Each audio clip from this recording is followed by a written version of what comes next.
एक ऐसा राक्षस जिसका हर एक खून की बूंद से हजारों नए राक्षस जन्म लेते थे, उसे मारना ही मुश्किल था और उसकी मांग थी अपनी ही मां से शादी।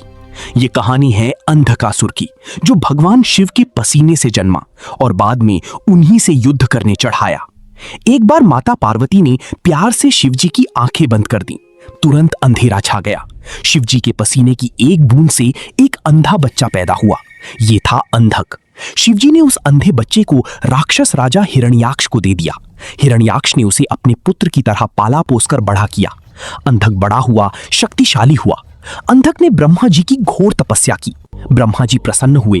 अंधक ने वरदान मांगा, मुझे दिव्य दृष्टि दो और मेरा अंत करने वाली कोई शक्ति ना हो। ब्रह्मा जी ने कहा, तेरा अंत शिव के अतिरिक्त कोई नहीं कर सकता। वरदान पाते ही अंधक का घमंड चढ़ गया।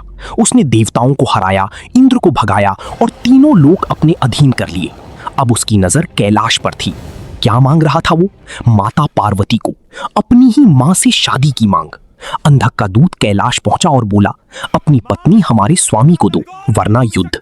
ये सुनते ही शिवजी का क्रोध सागर जैसा उठा। उनकी तीसरी आंख से आग बरसने लगी। पूरा कैलाश कांप उठा। महादेव ने कहा, जो मेरी अर्धांगिनी को हाथ लगाने की सोचता है उसका नाश होना ही है। अंधक अपनी विकराल सेना के साथ आया। गणों और राक्षसों के बीच भयानक युद्ध हुआ। पता चला, जब भी अंधक का खून जमीन पर गिरता उससे हजारों नए अंधक पैदा हो जाते थे। हर बूंद से एक नया राक्षस खड़ा हो जाता।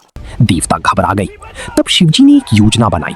उन्होंने मातृकाओं को बुलाया और कहा, अंधक के खून की एक बूंद भी जमीन पर मत गिरने दो, उसे पी जाओ।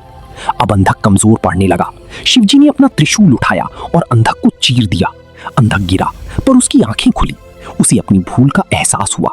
अंधक ने रुककर हाथ जोड़े और बोला, माफ कर दो प्रभु, मुझे नहीं पता था कि माता पार्वती मेरी मां है।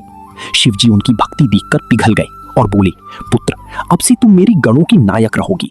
इस कहानी से हम ये सीखते हैं, अहंकार इंसान को अंधा कर देता है, पर भक्ति और विनम्रता ही हमें शिव चरणों में ले जाती है।